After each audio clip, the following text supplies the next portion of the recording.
그래서 14절로 쓴맛을 단맛으로 라고 하는 제목으로 같이 나누려고 합니다. 여러분들 커피 좋아하세요? 네. 예전에 저는 믹스 커피를 참 좋아했어요. 그래서 교회에 들어오면 하루의 일과를 시작하는 게 믹스 커피를 한 잔 타서 마시고 시작하는 겁니다. 그때는 사람들이 블랙 커피를 드시는 분들이 있었는데 이렇게 생각했어요. 쓴 걸 어떻게 먹을까? 커피는 달달한 맛에 먹는 건데, 그래서 제게는 커피 맛이 쓴맛이 아니라 단맛으로 먹었어요. 설탕 맛으로 먹은 거죠. 그런데 몇 년 전에 그 원두 커피를 마시기 시작을 하면서 커피를 이렇게 저도 쓴맛에 먹어보려고 애를 썼지만 처음에는 잘 안 되더라고요. 그래서 설탕 시럽을 많이 타서 그렇게 먹기 시작을 했습니다. 그러다가 선교사님이 이 원두 커피를 이렇게 직접 볶으셔서 핸드밀에 갈아서 드리퍼에다가 이렇게 드립커피를 만들어 주셨어요. 그걸 보면서 커피가 참 구수하구나 하면서 설탕 넣지 않은 이렇게 원두 커피를 마시기 시작을 하면서 저도 조금씩 이 쓴맛에 익숙해지기 시작을 했습니다. 그래서 교회에서 주일이면 이렇게 일부러 아침 일찍 나와서 또 청소하고 또 여러분들을 위해서 이렇게 커피를 이렇게 내립니다. 그래서 한 잔, 두 잔 이렇게 마시다 보니까 커피 맛이 쓰다, 쓴맛이 있어요. 그런데 그 쓴맛 외에 신맛이 나요. 신맛이 나는 커피도 있고 또 좀 이렇게 구수한 그런 맛이 나는 것도 있고 어떤 것은 좀 떫은 맛도 있고 어떤 건 과일 맛도 나는 것도 있고 그러면서 맛이 참 다양하더라고요. 근데 어느 순간에 제가 그 원두 커피를 마시면서 어느 날에는 참 커피가 쓴데 쓴맛 안에 이렇게 단맛이 있구나라는 것을 깨닫게 되어졌어요. 느끼게 되어졌습니다. 이제 교회에서 제가 커피를 내리면서 또 그것을 내리고 마시는 게 저에게는 작은 행복이 되어졌습니다. 성경에 보면 하나님이 이제 유월절을 기념하라 이렇게 말씀하십니다. 출애굽을 하시는 과정 속에서 마지막 장자의 재앙을 내리실 때 유월절을 지키라고 말씀하십니다. 1월 14일에 흠없는 어린 양을 잡고 그 어린 양의 피를 물설주와 일방에 발라라. 그리고 그 고기를 불에 구워 먹고 무교병과 나무를 먹는데 쓴 나무를 먹어라 이렇게 합니다. 그 이유가 뭘까요? 왜 하나님은 이스라엘 백성들에게 출애굽을 하는 과정 속에서 유월절을 지키게 하면서 쓴 나무를 먹게 하실까? 왜 그렇죠? 그 이유는 쓴 나무를 먹으면서 너희들이 애굽에서 종살이 했던 때를 기억하라 이거예요. 얼마나 고통스럽고 얼마나 힘들었는지 너희들이 그때를 기억해라 라고 하는 거예요. 고통당했던 그런 시절을 기억하고 그 순나무를 먹으면서 내가 너희들의 그 노예 생활하는 너희들을 그 속에서 속량하고 구원한 것을 기억하고 기념하라 라고 하는 뜻입니다. 우리가 주님의 십자가 앞에서 구속의 은혜를 느낄 때가 참 있어요. 근데 이 구속의 은혜 속에서 눈물을 흘릴 때가 있는데 언제냐 하면 평안하고 기쁠 때보다는 내 삶이 너무 힘들고 고통스러울 때 그 십자가 앞에서 눈물을 흘릴 때가 더 많게 되어집니다. 내 인생 속에서 쓰디쓴 그 인생의 맛을 느낄 때 우리는 그 십자가 앞에서 더 눈물을 흘리게 될 때가 있다라고 합니다. 그래서 더 감사하게 되어지는 거죠. 주님은 우리에게 절망 속에서도 소망을 주시는 분임을 믿으시기 바랍니다. 하나님은 이스라엘 백성에게 출애굽을 하게 하시고 홍해를 건넌 다음에 또 쓴맛을 느끼게 하셔요. 홍해를 건너고 하나님을 찬양해요. 그 기쁨 속에서 막 걸어가면서 사흘 길을 갔는데 거기에 물이 없는 거예요. 물이 없으니까 이스라엘 백성이 모세를 향해서 우리에게 물을 달라. 도대체 우리가 어디서 물을 구해야 되느냐라고 하면서 원망하기 시작을 합니다.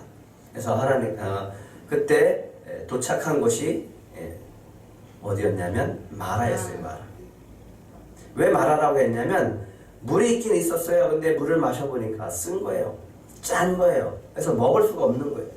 그래서 불평하기 시작을 합니다.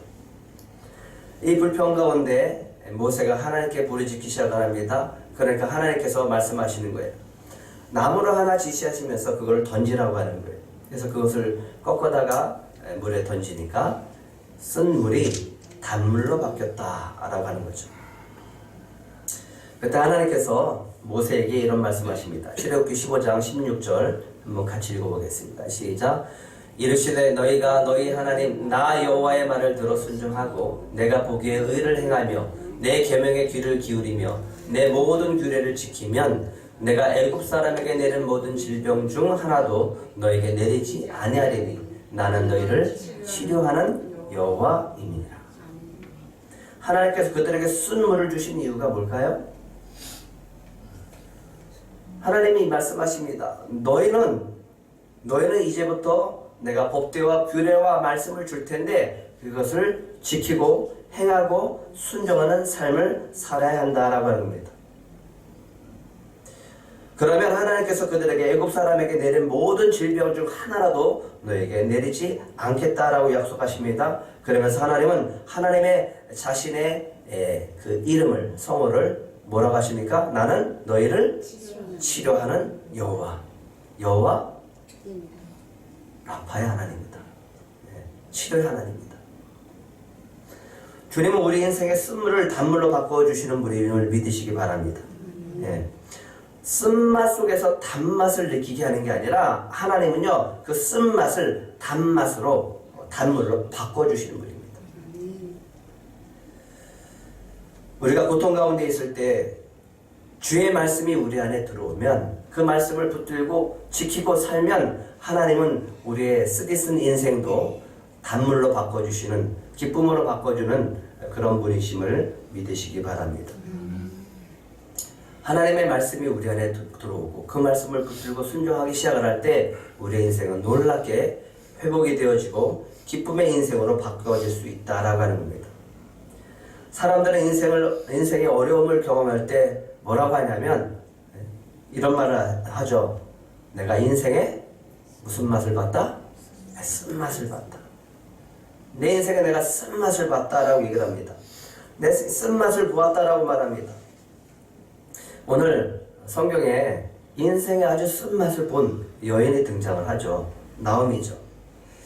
이 나오미가 룻과 함께 모압에서 베들레헴으로 돌아옵니다. 베들레헴에 돌아오니까 마을 사람들이 나오미를 바라보고 이렇게 얘기를 하는 거예요. 나오미가 아니냐? 나오미가 아니냐? 그때 나오미가 그 사람들을 바라보면서 이렇게 얘기를 합니다. 20절, 21절 같이 읽겠습니다. 시작. 나오미가 그들에게 이르되 나를 나오미라 부르지 말고 나를 마라라 부르라. 이는 전능자가 나를 심히 괴롭게 하셨음이니라. 내가 풍족하게 나갔더니 여호와께서 내게 비어 돌아오게 하셨느니라. 여호와께서 나를 징벌하셨고 전능자가 나를 괴롭게 하셨거늘 너희가 어찌 나를 나오미라 부르냐 하니라. 왜 나오미는 자신의 이름을 나오미라고 하는 뜻은 기쁨입니다. 그런데 마라라고 부를까요? 부르라고 할까요? 마라라고 하는 것은 쓰다, 괴롭다라고 하는 뜻이에요. 나오미가 엘레멜렉 남편과 말론과 기른이라고 하는 자식 아들 둘과 함께 베들레헴에서 떠나게 되어집니다. 떠나게 된 이유는 이 축복의 땅 유다의 땅에 베들레헴에 기근이 들은 거예요. 흉년이 들은 겁니다. 그래서 엘레멜렉이 모압 땅으로 이민을 간 겁니다. 그래, 여기서 사느니, 이렇게 어렵게 사느니 좀 새롭게 출발해보자, 새로운 인생을 살아보자, 좀 멋있는 인생을 살아보자 라고 하면서 꿈을 가지고 그리고 결단하고 살림을 모두 정리해서 모압 땅으로 떠나게 되어졌습니다. 그럼 그래도 흉년이든 이 땅보다 안 낫겠지. 그 땅이 더 낫겠지. 그래 그곳에서 가서 우리 두 아들과 함께 오손도손 모여서 그렇게 행복하게 좀 잘 살아보자라고 하는 그런 꿈을 가지고 모압으로 떠나게 되어졌습니다. 그래도 가나안 땅보다는 이 베들레헴보다는 모압 땅에 더 행복하게 잘 살 수 있겠지 하는 그런 기대감을 가지고 출발했습니다. 나오미의 남편은 엘리멜렉입니다. 엘리멜렉이라고 하는 이 뜻은 하나님은 나의 왕이시다라는 뜻이에요. 근데 엘리멜렉이 축복의 땅, 약속의 땅에 기근이 들었다고, 흉년이 들었다고 하나님께 묻지도 않고 모압 땅으로 가버린 거예요. 그리고 그의 인생은 이제 하나님의 왕이 아니라 자기가 왕이 된 인생을 살기 시작을 합니다. 하나님이 주신 기업을 버리고 모압으로 떠나버렸어요. 그리고 자기의 계획대로 한번 잘 살아보겠다라고 하면서 떠나간 인생입니다. 자신이 주인된 인생을 살아가기 시작을 합니다. 그런데 엘리멜렉이 고향을 떠나서 아내와 함께 두 아들과 함께 떠나서 살았던 목적은 좀 잘 살아보겠다라고 하는 그런 뜻에서 간 거예요. 가서 정착을 잘 하긴 했어요. 그래서 두 아들을 장가까지 보내서 결혼까지 시켰어요.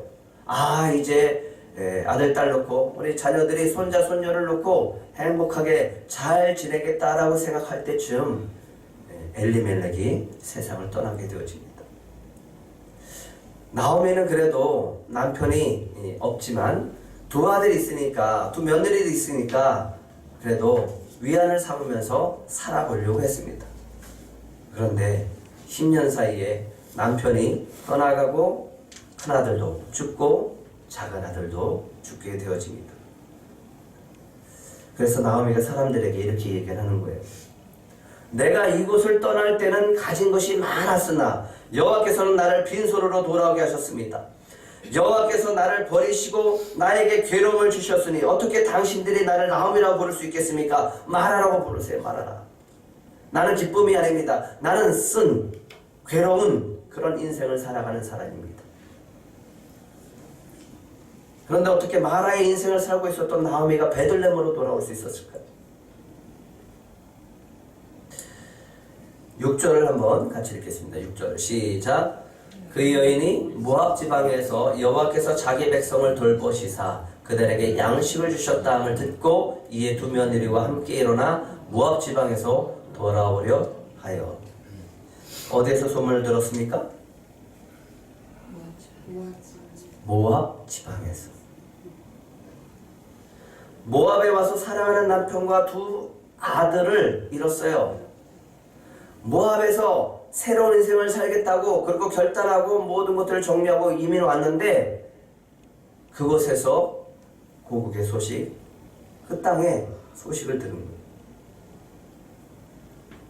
남편이 잃었어요. 두 아들을 잃었어요. 그 땅에서, 그 모압 땅에서 소식을 듣는 거예요. 무슨 소식이요? 여호와께서 자기 백성을 돌보시사 그들에게 양식을 주셨다 함을 듣고, 하나님이 이스라엘 백성을 돌보시사 그들에게 풍년이 들게 하셨다는 소식이에요. 그래?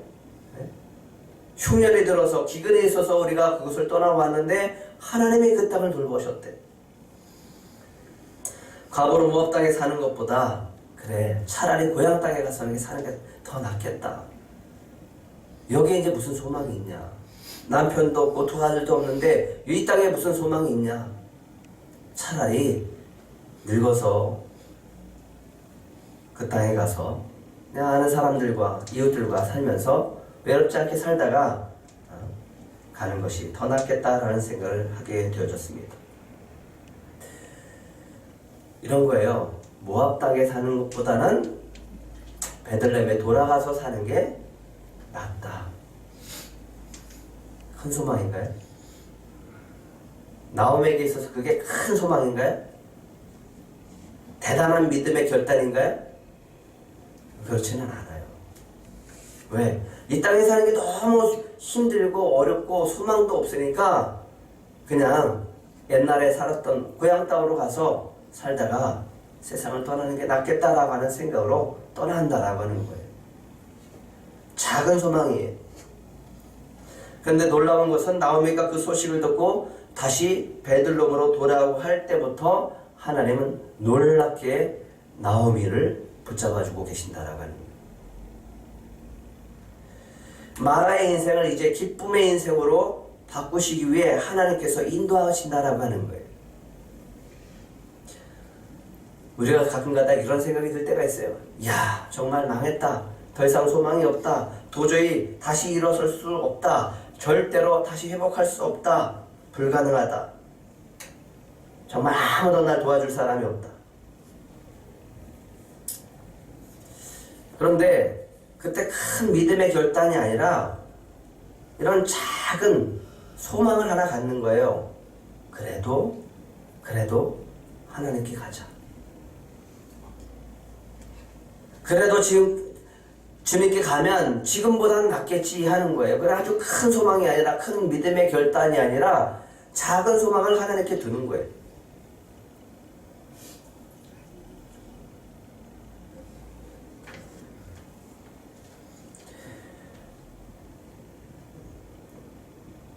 그럴 때 주님은 우리를 마라와 같은 인생에서 단맛을 보게 하시는 은혜를 베풀어 주실 줄 믿습니다. 하나님께 소망을 두시기 바랍니다. 해롤드 러셀이라고 하는 사람이 있습니다. 1946년 아카데미상 시상식에서 8개 부분에서 7개의 상을 수상합니다. 우리 생애 최고의 해라고 하는 영화입니다. 2차 세계대전을 마치고 돌아오게 된 3명의 군인을 다룬 이야기인데 그 중에 3명 중에 호모라고 하는 사람이 있는데 이 사람이 2차 세계대전 때 항공모함에 근무하다가 화재로 인해서 두 팔을 잃게 되는 그런 내용입니다. 근데 이 호모의 역할을 맡은 사람이 누구였냐면 해롤드 러셀이라고 하는 사람인데 이 해롤드 러셀은 진짜 2차 세계대전에 참가했다가 포탄이 터지는 바람에 두 팔을 잃은 사람입니다. 두 팔을 잃고 절망 가운데 상실감 가운데 살아가게 되어집니다. 그래 이렇게 생각했어요.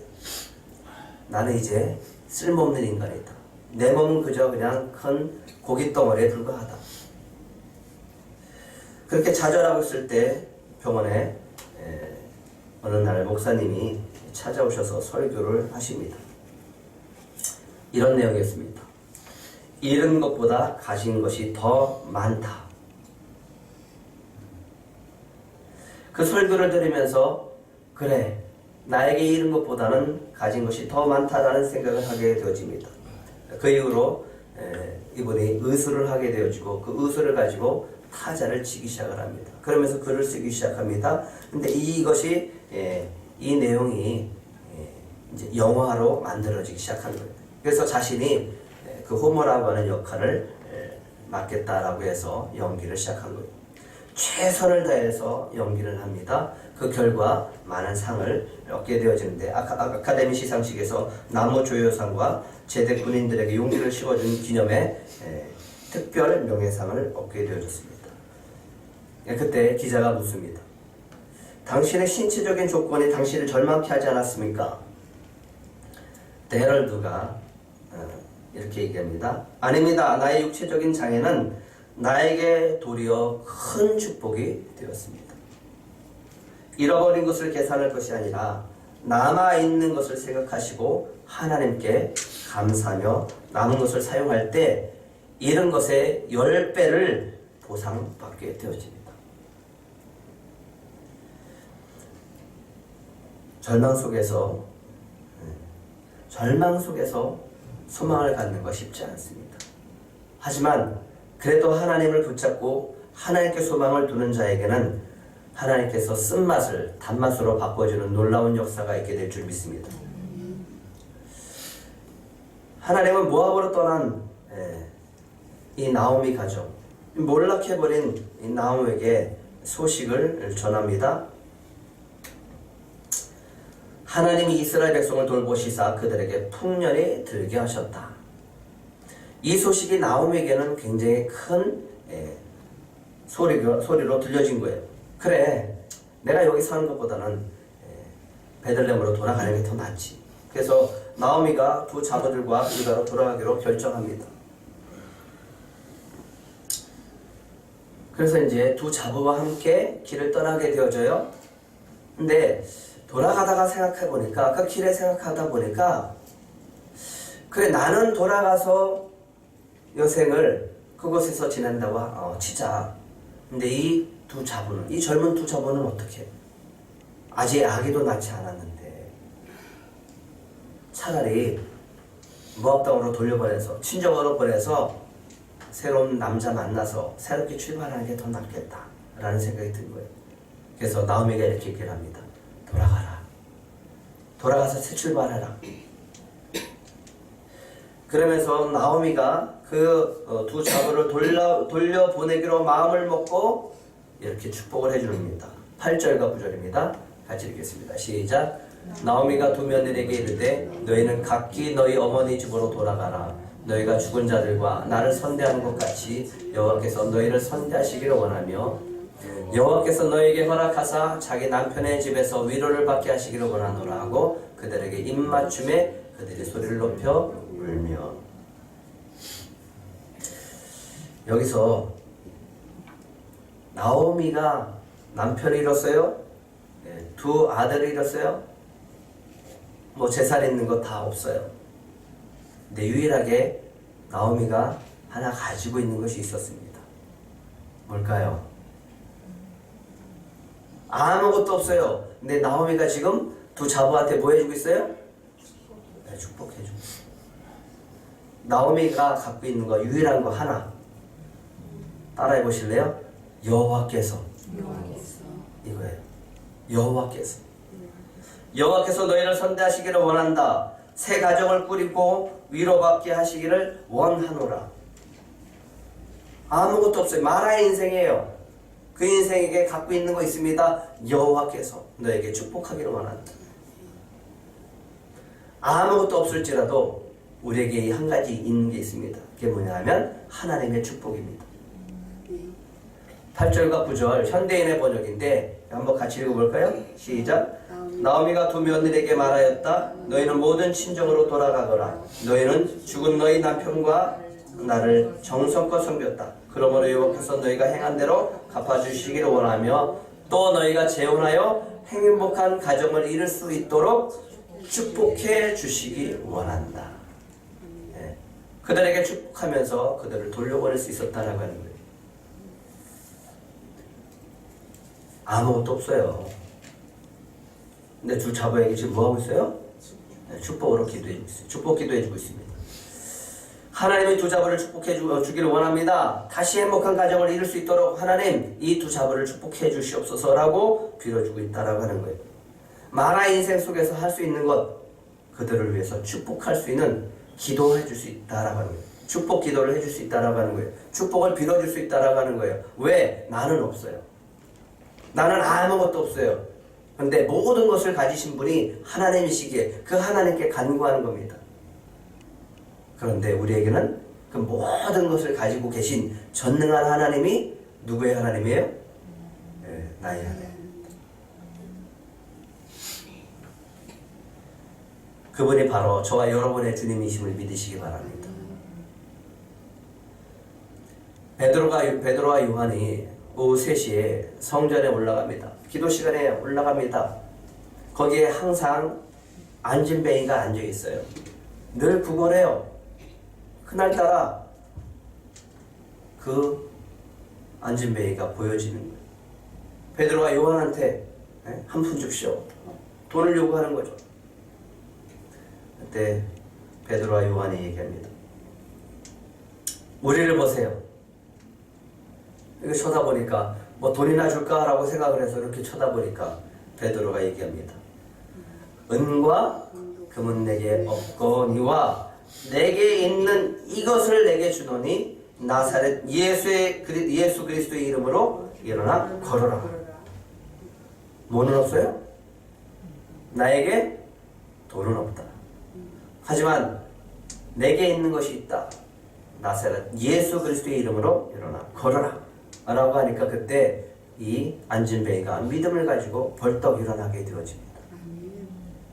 이 사건을 통해서 많은 사람들이 베드로와 요한에게 달려들기 시작해요. 솔로몬 행각에 모이기 시작을 합니다. 그리고 그 앞에서 설교를 하기 시작을 합니다. 그때 베드로가 이런 말을 합니다. 사도행전 3장 25절 26절입니다. 같이 읽겠습니다. 시작. 너희는 선지자들의 자손이요 또 하나님이 너희 조상과 더불어 세우신 언약의 자손이라. 아브라함에게 이르시기를 땅 위에 모든 족속이 너희 씨로 말미암아 복을 받으리라 하셨으니 하나님이 그 종을 세워 복 주시려고 너에게 먼저 보내사 너희로 하여금 돌이켜 각각 그 악함을 버리게 하셨느니라. 하나님이 예수 그리스도를 왜 보내셨다고요? 하나님이 그 종을 세워 복 주시려고. 은과금은 없어요.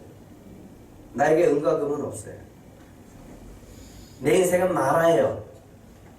하지만 주님은 부여하시고 주님은 전능하시고 주님은 이렇게 세우실 수 있는 능력의 하나님이시기에 우리가 그분이 우리의 하나님이고 우리가 그분을 붙들 수 있기에 우리가 축복의 사람인 줄 믿으시기 바랍니다. 우리에게 아무것도 없을지라도 복을 주시는 분이 주님이시고 그 주님이 바로 우리 주인님을 믿기에 그 주님이 마라와 같은 쓴 인생을 살지라도 그 인생을 기쁨의 인생으로 바꿔주실 줄 믿습니다. 근데 여기서 놀라운 일이 벌어져요.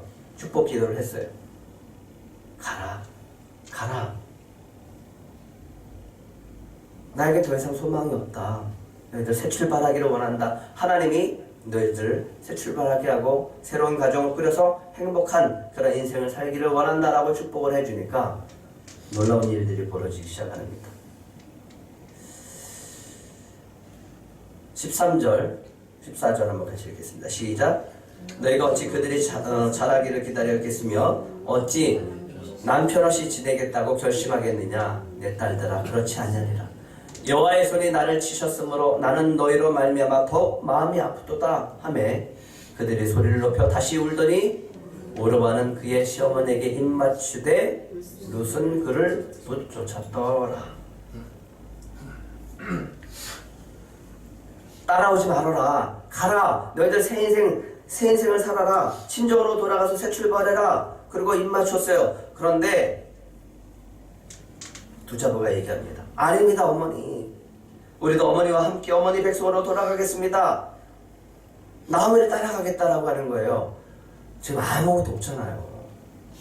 아무것도 없는 그 시어머니를 쫓아가겠다라고 하는 거예요. 이 며느리들이.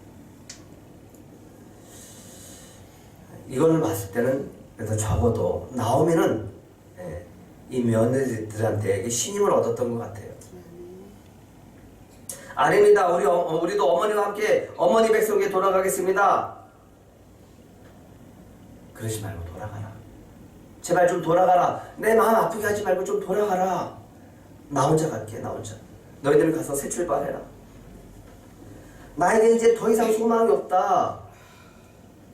너희들 각자 좋은 남자 만나서 새 출발해라 라고 하니까 여기서 갈라집니다. 오르바는 나오미의 입을 맞추고 돌아갑니다. 그런데 누가 붙잡아요? 룻이 붙잡아요. 룻이. 얘야 너 동서처럼 떠나가. 가 돌아가. 제발 좀 가. 그리고 새 출발해. 아닙니다 어머니. 저한테 자꾸만 돌아가라고 하지 마세요. 어머니께서 가시는 곳에 나도 가고 어머니께서 머무시는 곳에서 나도 머물겠나이다. 어머니의 백성이 나의 백성이 되고 어머니의 하나님이 나의 하나님이 될 것입니다. 내가 비록 남편도 없는 과부이지만 어머니와 함께 가겠습니다. 얼마나 감격입니다. 내가 비록 이방 여인으로 천대받고 살지라도 저는 어머니와 함께 살 겁니다. 내가 비록 모압 신을 쫓았던 여인이지만 이제 어머니 하나님을 믿고 살 것입니다. 내가 어머니가 죽으시는 곳에 나도 그곳에서 죽을 겁니다. 그러니까 돌아가라고 하지 마세요. 참 놀라워요. 나오미에게는 지금 마라와 같은 인생이에요. 그런데 누가 함께 합니까? 룻이 함께해요. 내가 저 가나안 땅, 저 베들레헴으로 돌아가서 저 하나님이 주신 축복의 땅에서 내 남은 여생을 마치리라 라고 모압 땅을 떠나서 다시 하나님의 땅으로 돌아오기 시작을 하니까 하나님이 혼자 가게 하는 게 아니라 가라 돌려보내도 그래도 붙잡고 가는 룻이 함께 한다라고 하는 거죠. 나오미 마라의 인생 속에서 누가 동행합니까? 룻이 동행해요. 하나님께 소망을 둘 때 주님이 우리와 함께 하실 줄 믿습니다. 그리고 우리에게 돕는 영혼들을 붙여주실 줄 믿습니다. 그런데 놀라운 것은 이때부터 하나님이 룻을 통해서요, 모든 것들을 잃고 다 사라진, 무너지고 망해버린 이 가문을 일으키기 시작을 합니다. 4장 15절 한번 같이 읽겠습니다. 시작. 이는 내 생명의 회복자이며 내 노년의 봉양자 곧 너를 사랑하며 7 아들보다 귀한 내 며느리가 낳은 자로다 하니라. 돌려보냈던 그 룻이 나오미를 쫓아왔어요.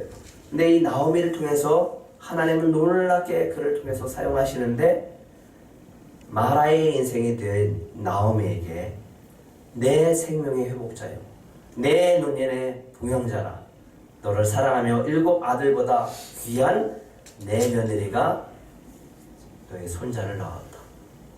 너의 가문을 잇게 하는 손자를 낳았다.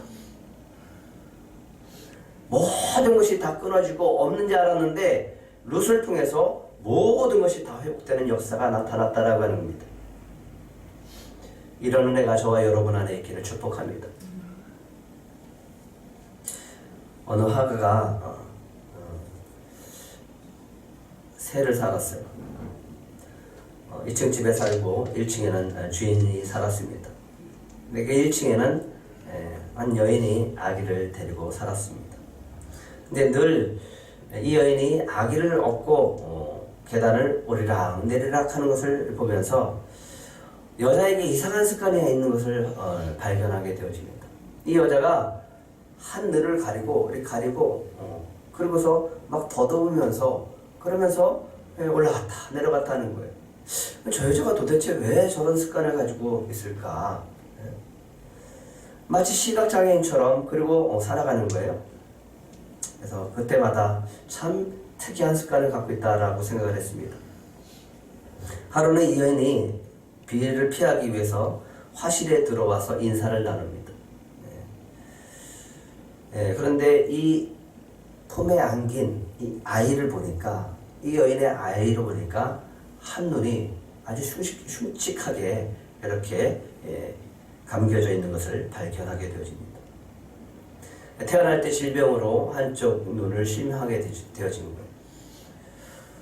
화가가 여인의 이상한 습관을 그때서 알아차리게 되어졌습니다. 또 어느 날 갑자기 여인이 화가를 찾아왔어요. 그러면서 부탁을 합니다. 우리 아기의 사진을 내어놓으면서 좀 이 아이의 한쪽 눈이 장애인데 정상적인 아이로 좀 그려달라고, 두 눈이 정상적인 아이로 좀 그려주세요 라고 부탁을 하는 거예요. 그래서 흔쾌히 허락을 하고 기도하는 마음으로 그 아기의 얼굴을 정성스럽게 이쁘게 그려주었습니다.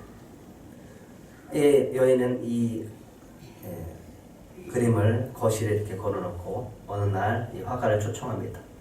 감사하다고, 너무너무 이쁘다고. 선생님, 저는 제 아기에게 꼭 이런 눈을 주고 싶습니다. 얘 아이가 조금 크면 제 눈을 이식해 줄 겁니다. 그래서 그때를 준비하기 위해서 제가 지금 한쪽이 없는 것을 연습하고 있습니다. 이 엄마는 자신의 눈으로 아기의 희망이 되고 싶었던 겁니다. 하나님은요, 우리에게 한쪽 눈이 아니라 예수 그리스도의 생명을 주신 분임을 믿으시기 바랍니다. 마라와 같은 인생의 기쁨의 인생을 단맛으로 바꾸고 기쁨의 인생으로 바꿔주시는 분임을 믿으시기 바랍니다. 우리가 인생의 쓴맛을 볼 때 그때도 주님 우리와 함께 하신 줄 믿으시기 바랍니다. 그분의 손을 붙잡고 우리가 지금 힘들고 어렵다면 다시 일어나서 주님이 그 쓴맛을 단맛으로 바꿔주시는 그 역사를 맛보시는 저와 여러분이 되시기를 축복합니다.